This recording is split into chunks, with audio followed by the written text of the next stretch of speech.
Welcome to Life, Lessons, and Laughter with your host, Glenn Ambrose.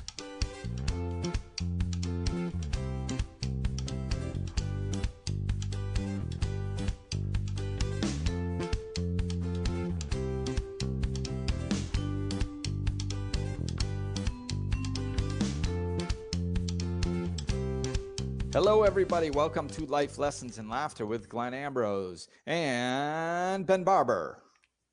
Hi, everybody. I did a double wave this episode for those on video. Yeah, that was amazing. So today, our podcast topic is coming from an email question that a listener sent in to you. So I'm going to go ahead and read that if that is cool with you, Glenn. We'll skip the first sentence or two, and just dive right into the question.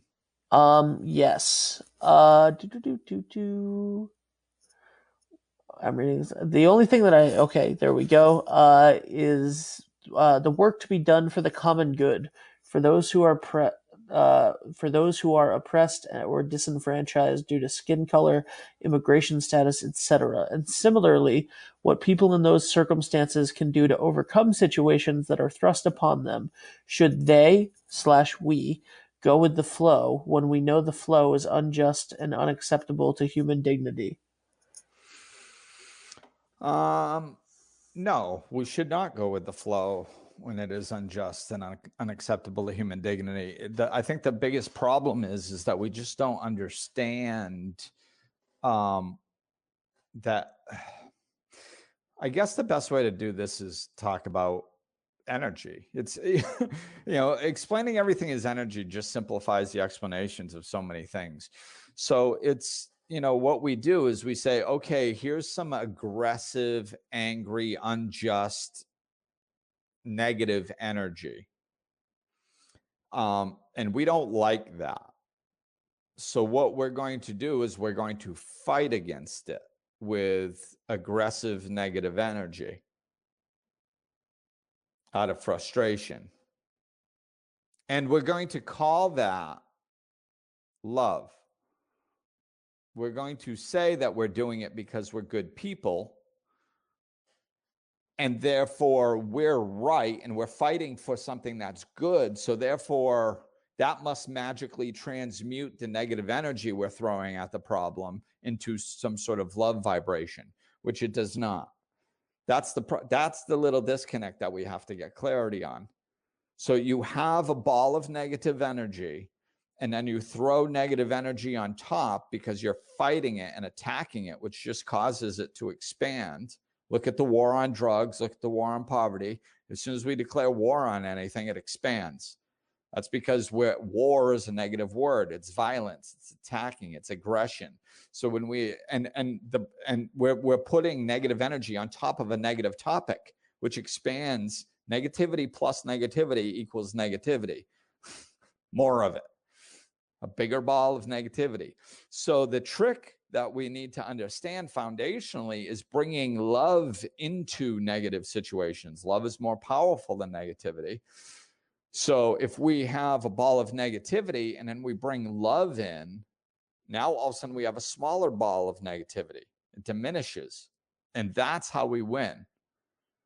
So that's the conceptual understanding of it. This is why if we look at social change that has actually been successful, we see this dynamic, which is amazing to me, that we haven't figured this out yet.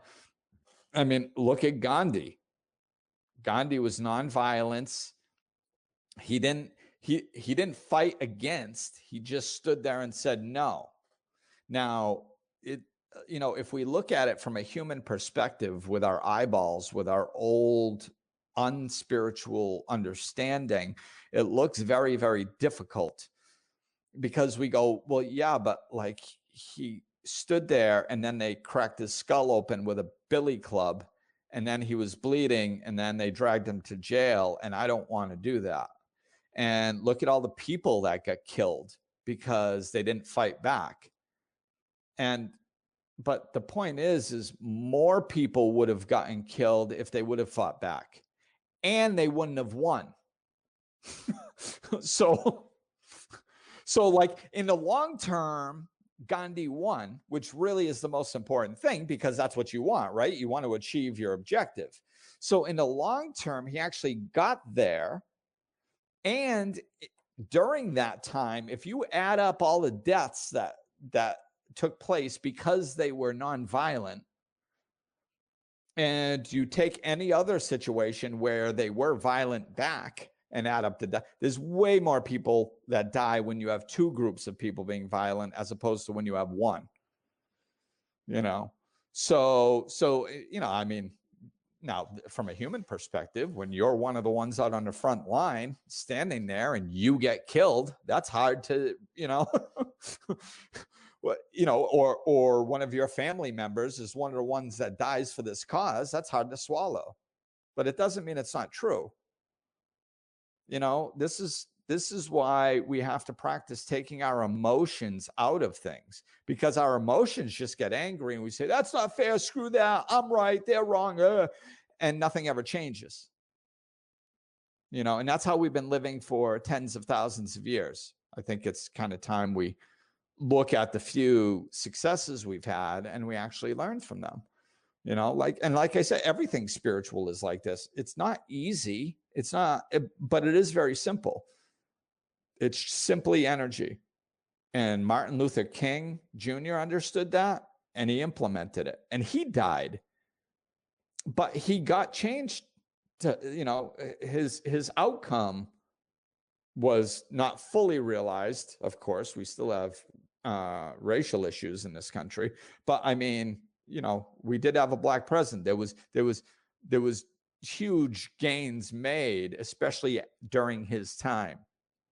So, you know, Nelson Mandela is another example. I always, you know, I point these examples out all the time. We can't fight violence with violence. You cannot fight for peace. You know, it just doesn't work. You know, I hear, I don't know if it's on commercials or what, but you know, it's like this slogan, freedom isn't free. Yeah, it actually is. It's like, it's totally free and it's only free. And you literally can't get it by killing a bunch of people. So yeah, freedom actually is free. So this is the dynamic that we need to understand and we need to implement, and we need to find ways to stand and say, no, this isn't acceptable to the best of our ability, and know that people aren't just going to fold right away. You know, it's going to take a while. And, you know, we can do things to better people's situations. But, you know, one of the things along this lines is that I think another area in this topic that we make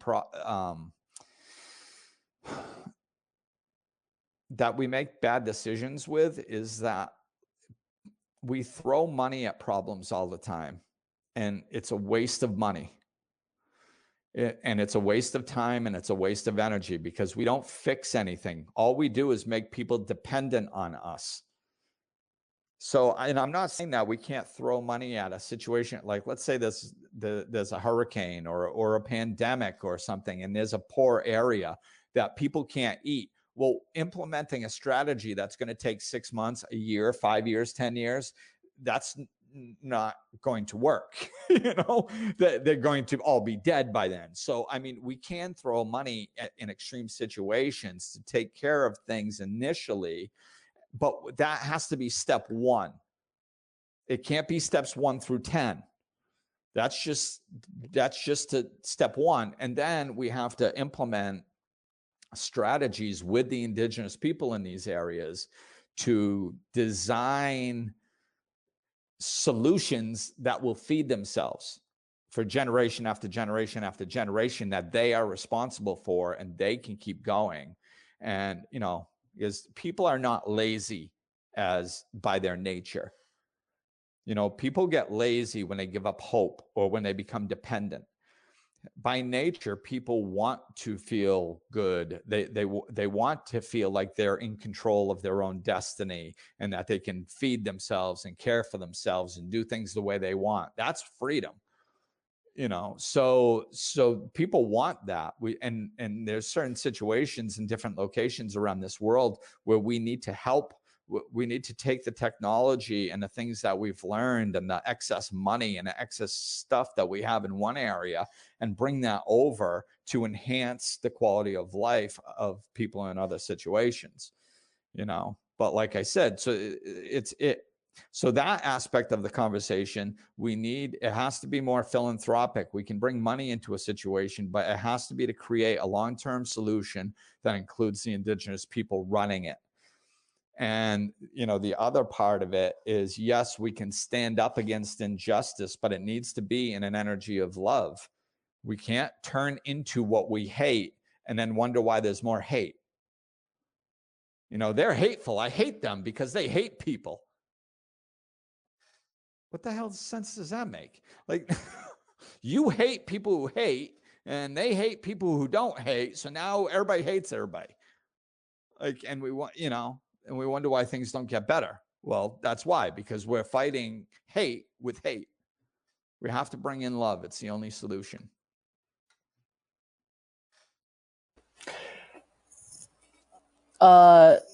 It feels counterintuitive. It's very counterintuitive to not. So here's an example, right?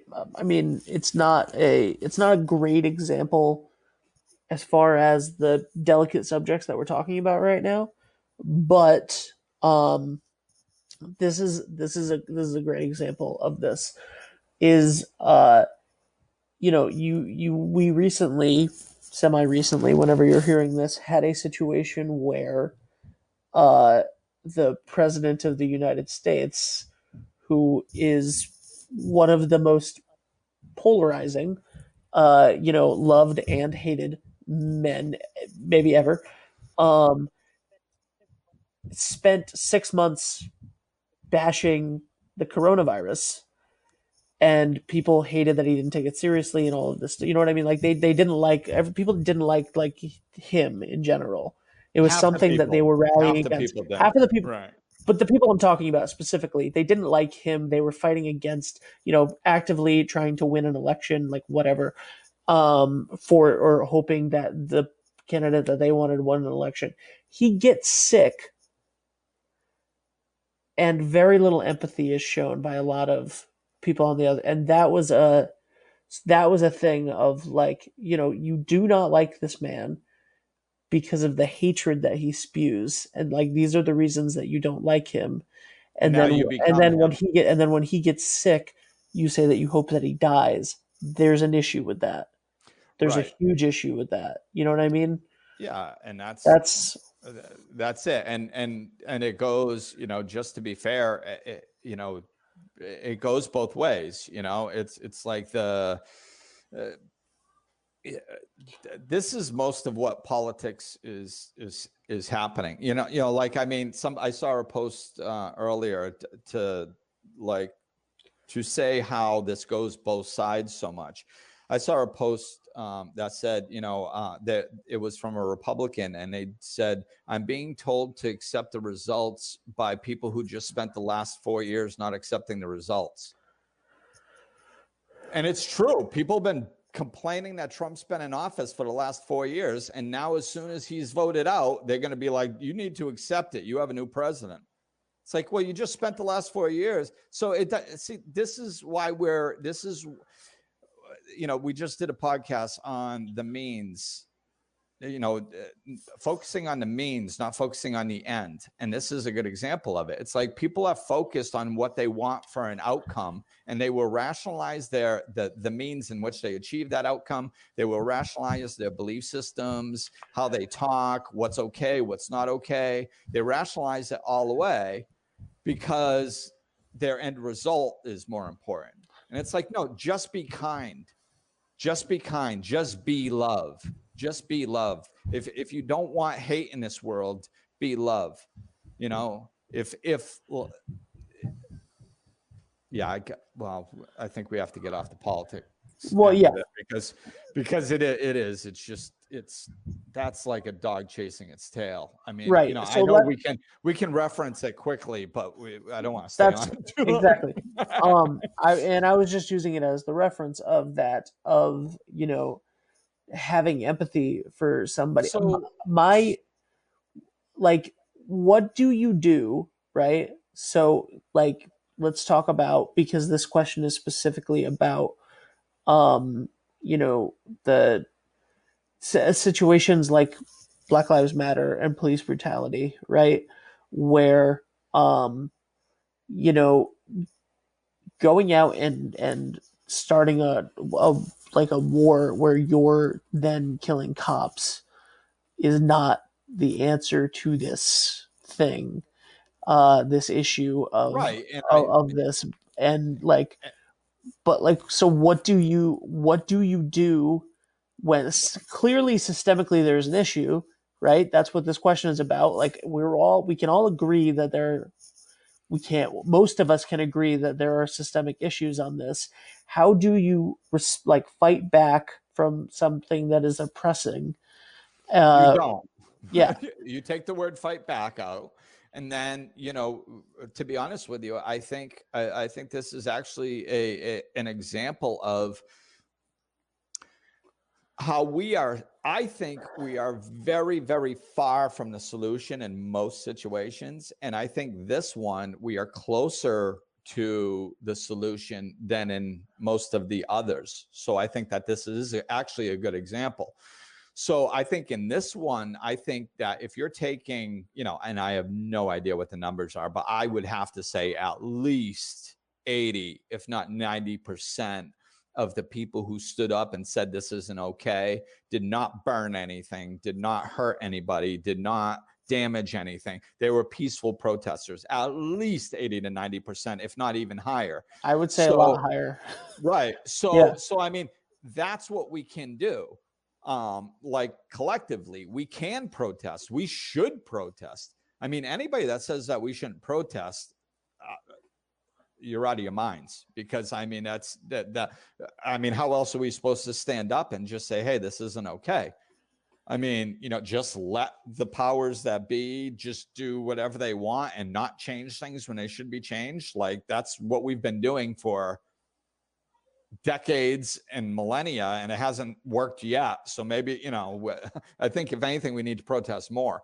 But so I think peaceful protests is a great way to stand up and let your voices be heard. Voting people out of office is a good way. Petitions are good ways. All nonviolence. Now, to be honest with you, I think we could have actually, if we do what I'm saying, if we add what I'm saying to the example that just took place with the majority peaceful protests, if we combine those two, I bet you we would have had a gigantic success over this. And what I mean by that is we don't have the energy figured out yet. Because even in a peaceful protest, people are pissed. And that's the wrong energy. Even though they're not acting out, it's not what we do, it's how we do it. And I'm not saying that it's easy. Like somebody goes, well, we have 200 years. You'd be angry too. We have a right to be angry. Yeah, you have a right to be angry. You have the right. You absolutely do. You have the right to be angry. And know what gets you? Anger. That's all it gets you. You have the right to be angry. Congratulations. Now you get to walk around angry. It doesn't get you any closer to the solution. It doesn't make you feel better. It doesn't fix anything. It just gets you angry. That's it. So if we want to be the solution, then we have to let go of that anger. We need to, and my friend Tahira, this was one of the reasons why I reached out to her, because when all this Black Lives Matter topic was on, she did a video on this, and she's a Black woman, and did a video on this about how we have to take care of our own space. We have to learn how to be in control of our own peace and our own happiness, and then from there we can be the solution. And I respected that so much, because she did a great job of explaining it. But this is what I mean. We have to, walking around angry doesn't fix anything. There's no such thing as righteous anger. I heard a priest say that one time. I was like, I almost went and talk to him after the freaking mass. I was pissed. You don't fire people up saying that there's righteous anger and then send them out into society. That's just, then they're going to act out of that anger and cause more problems. You know, we have to be love. And I'm not saying that it's easy. It's difficult. I mean, I'm an emotional guy. I have definitely not done this perfectly in my life. You know, somebody screws with my kid, I want to rip that freaking throat out. I get it. I understand. But that doesn't mean I'm right. You know, it doesn't mean that I'm benefiting the situation. We're having a conversation to disconnect our emotions, use our logic, and understand where the solution lies, and hopefully walk towards it. That's what this podcast is about.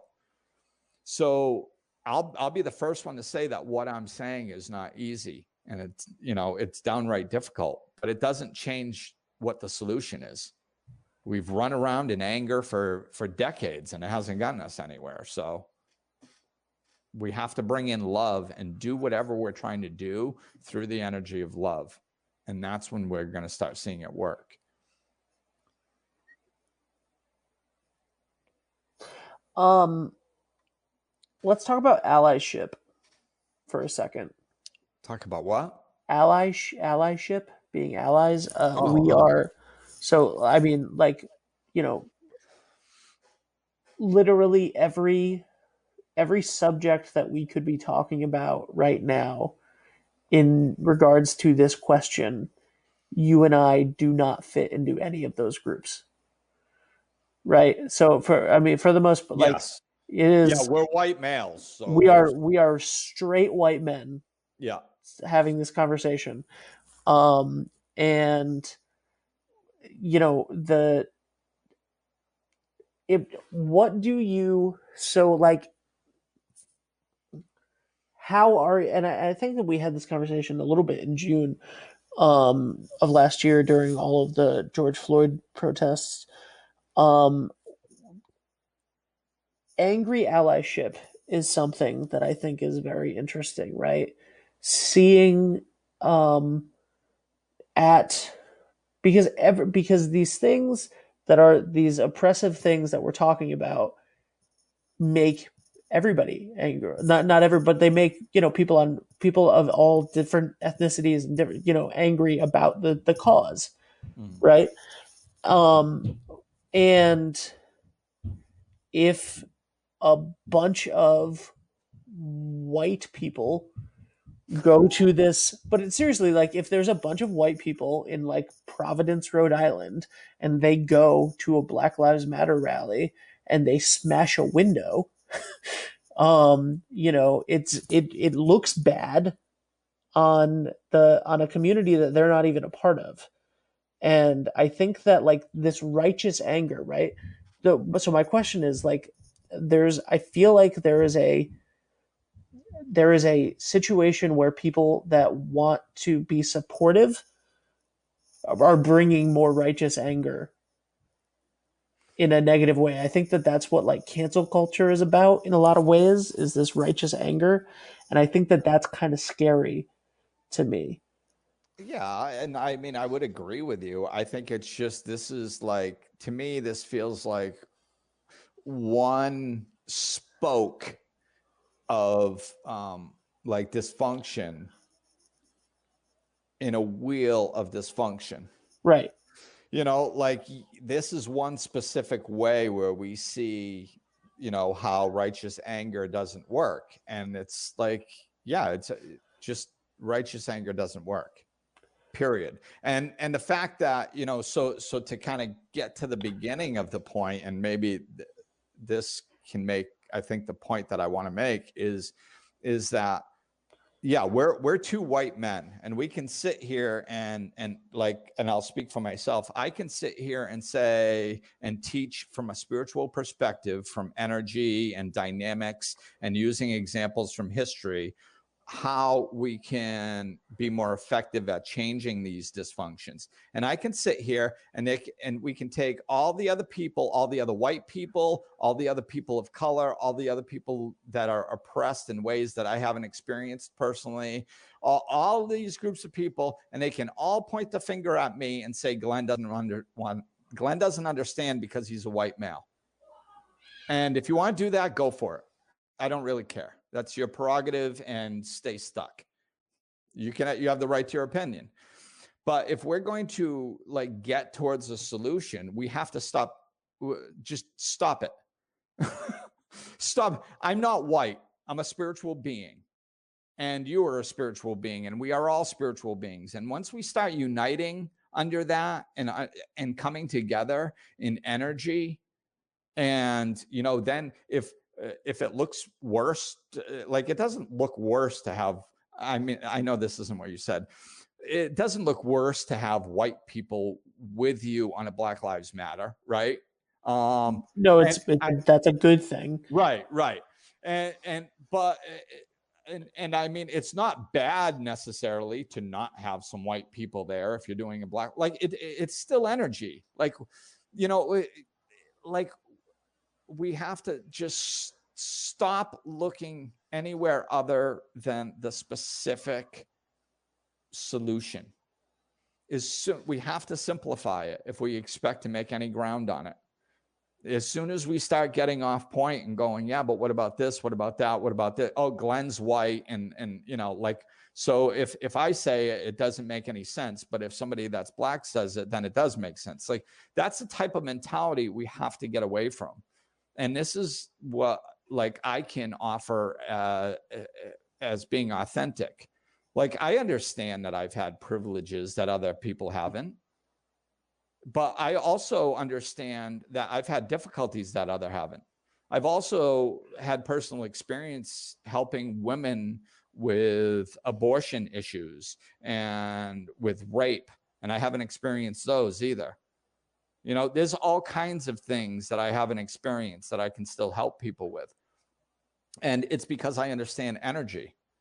And as long as we stay on that and we come together on that, this is nothing new. Like, I'm not coming up with this. They actually have a term for it in recovery. It's called terminal uniqueness. We all have terminal uniqueness. We think our situation is different. Yes, but you don't understand. And as long as we can stay in that energy, it's victim mentality. And we can stay there. Yes, but they don't understand. No, we understand. If somebody kills a black man unwarranted by kneeling on his throat, bad, period. I don't have to be a certain color to understand that. I don't have to have had certain experiences to understand that. It's wrong, and that's where we have to stay united. We don't stand united because every other thing we talk about. Yes, but what about this? Yes, but what about that? Well, but Glenn's white. Yeah, but what about, who gives a crap? Good, bad. We all know that at our core. We all know what's right and what's wrong. So if we unite around what's right and come at that with an energy of love, be the love, do the personal work. All work is inside work.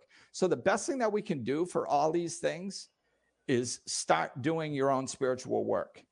This is actually a really I'm glad we got here.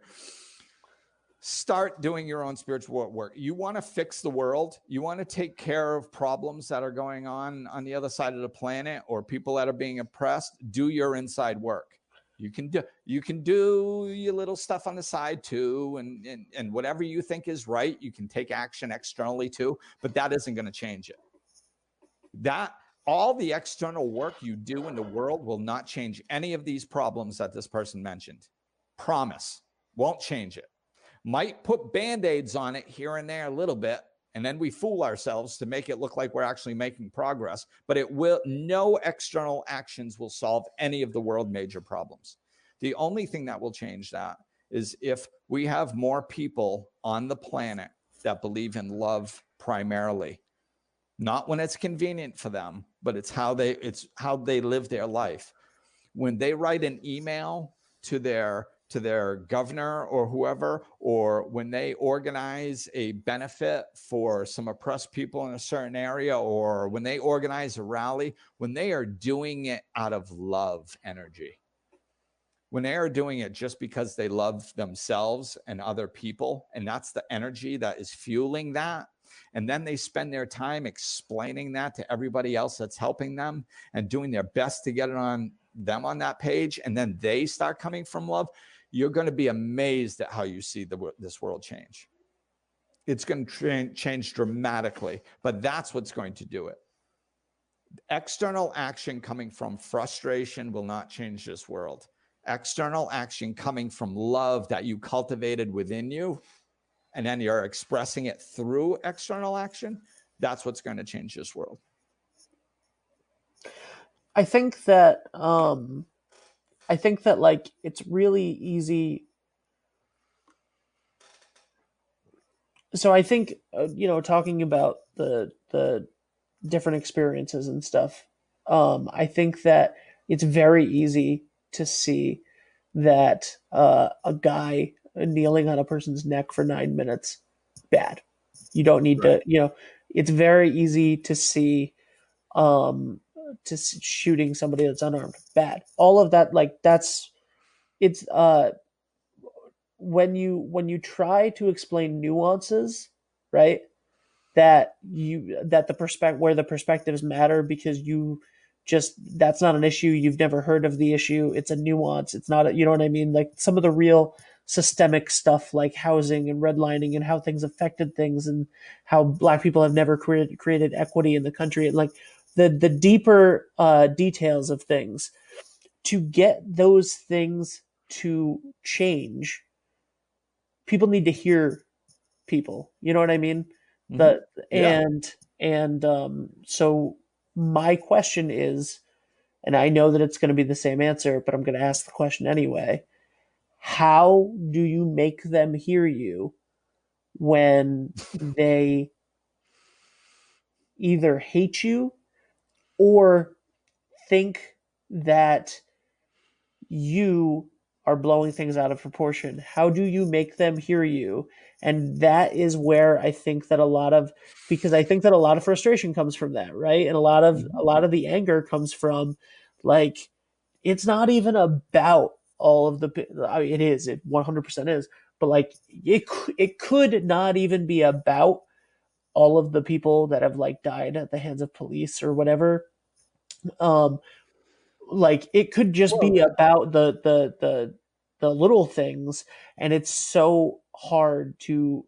So like, how do you do that? And I know that you're going to say the answer is to come at it with love. Go ahead.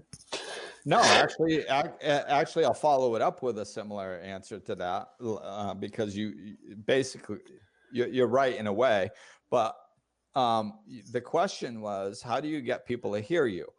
And the answer is you don't. You don't get people to hear you. If people have their ears blocked off and they are not willing to listen, you will not get them to hear you right now. So stop trying. That's the answer. That's one of the biggest problems is we argue. We're trying to get people to hear us that are not interested in listening, and it's a waste of time.